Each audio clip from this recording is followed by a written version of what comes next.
जय हिंद प्यारे साथियों। सरकारी नौकरी यूट्यूब चैनल के ऊपर आप सभी का बहुत बहुत स्वागत है। आज मैं इस वीडियो में बात करने वाला हूं Madhya Pradesh assistant professor vacancy के बारे में। आज एक बहुत बड़ी खबर निकल कर आई है इस वैकेंसी के संबंध में, तो यहाँ पर मैं बिल्कुल फुल डिटेल से आपसे चर्चा करने वाला हूँ इस वैकेंसी के संबंध में। अब उससे पहले मेरी आपसे एक रिक्वेस्ट है, यदि आपका सपना असिस्टेंट प्रोफेसर बनना है, यदि आप असिस्टेंट प्रोफेसर की वैकेंसी का इंतज़ार कर रहे हैं, तो प्लीज़ एक बार इस चैनल को ज़रूर सब्सक्राइब कर लें, क्योंकि इस चैनल के माध्यम से मैं पूरे भारत में यदि कहीं भी कोई भी असिस्टेंट प्रोफेसर के संबंध में वैकेंसी निकलती है तो सबसे पहले अपडेट करूंगा। और स्पेशली यदि इस मध्य प्रदेश वाली वैकेंसी के संबंध में कहीं भी कभी भी कोई भी छोटी से लेकर बड़ी जानकारी निकल कर आती है तो भी मैं आपको सबसे पहले अपडेट करूंगा।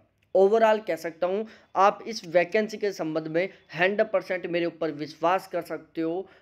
कोई ऐसी जानकारी नहीं रहेगी जिससे मैं आपको अपडेट न रख पाऊँ। ठीक है, तो इस वैकेंसी के संबंध में कोई भी कैसी भी पुरानी नई कोई भी घटना निकल कर आती है ना, मैं आपको सबसे पहले अपडेट करने वाला हूँ। तो आपको ये चैनल सब्सक्राइब करना होगा। ठीक है, अब देखो यहाँ पर एक बड़ी खबर निकल कर आई है। सबसे पहले बता दूं, स्थायी असिस्टेंट प्रोफेसर भर्ती के लिए लोक सेवा आयोग में ज्ञापन सौंपा गया। एमपी पीसीएस इंदौर न्यूज, ये एक न्यूज़पेपर की कटिंग है जिन्होंने कवर किया। ये बात हुआ ये था कि जो नेट क्वालिफाई और पीएचडी क्वालिफाई जो कैंडिडेट थे, बहुत लंबे समय से वैकेंसी का इंतजार कर रहे थे, तो वो वहाँ पर पहुँच गए। कहाँ पर पहुँच गए? आयोग में पहुँच गए। और वहाँ पर उन्होंने जाकर आयोग में डिमांड की कि भाई ये वैकेंसी क्यों नहीं निकाल रहे आप। ठीक है, तो इस तरीके की ये न्यूज है। सोमवार को लोक सेवा आयोग कार्यालय इंदौर पहुंचकर नेट सेट एवं पीएचडी धारियों के एक प्रतिनिधिमंडल ने आयोग के अध्यक्ष को प्रदेश में शीघ्र स्थायी असिस्टेंट प्रोफेसर भर्ती हेतु विज्ञप्ति जारी करने के संदर्भ में ज्ञापन पत्र सौंपा है। ज्ञात हो कि पिछले कई वर्षों से प्रदेश के शासकीय कॉलेजों में स्थायी असिस्टेंट प्रोफेसर की भर्तियां नहीं हुई, जबकि प्रदेश में हजारों नेट सेट एवं पीएचडी धारी शिक्षक युवा बेरोजगार घूम रहे हैं। ज्ञापन सौंपते समय सभी सदस्यों ने सोशल डिस्टेंस का पूर्णतः पालन किया था। इस चीज़ को हटाओ, यहाँ में इनसे कोई मतलब नहीं है। फिर थोड़ा आगे चलते हैं। कई दिनों से उच्च शिक्षा मंत्री मोहन यादव भी स्थायी असिस्टेंट प्रोफेसर की बात कर रहे हैं, परंतु अभी तक विज्ञप्ति जारी न होने से आक्रोशित अभ्यर्थियों ने लोक सेवा आयोग कार्यालय इंदौर पहुंचकर सांकेतिक रूप से प्रदर्शन किया एवं साथ ही साथ चेतावनी दी कि अगर जल्द से जल्द विज्ञप्ति जारी नहीं होती है तब बहुत जल्द भोपाल पहुंचकर उच्च शिक्षा मंत्री और मुख्यमंत्री के बंगले का घेराव किया जाएगा। ज्ञापन सौंपने के बाद अभ्यर्थियों ने कहा कि एक तरफ शासन नई शिक्षा नीति 2020 लागू कर रहा है, वहीं दूसरी तरफ अतिथि विद्वानों से शासकीय कॉलेजों में अध्यापन कार्य करवाया जा रहा है।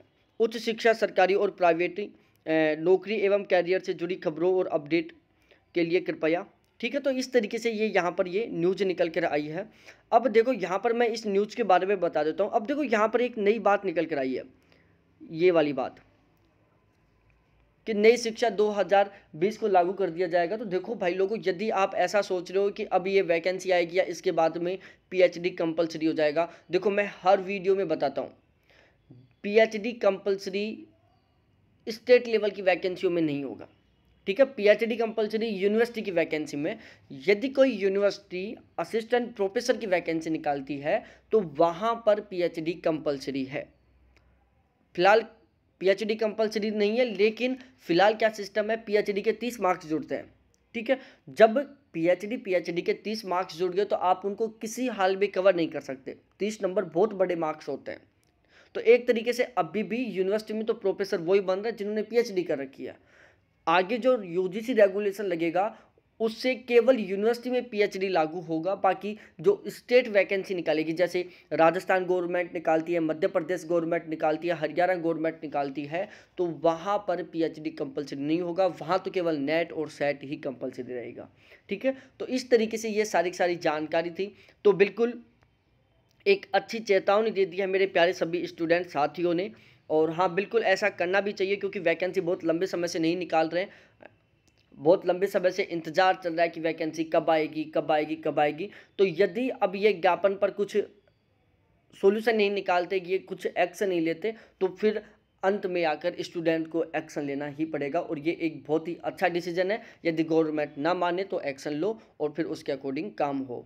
ठीक है, तो ये थी एक छोटी सी न्यूज़ इस वैकेंसी के बारे में। आपको कैसी लगी कमेंट सेशन में कमेंट करके ज़रूर बताना प्लीज़। ठीक है, और इस वैकेंसी के संबंध में कोई भी जानकारी निकल के आती है तो उससे अपडेट रहने के लिए एक बार चैनल को ज़रूर सब्सक्राइब करें।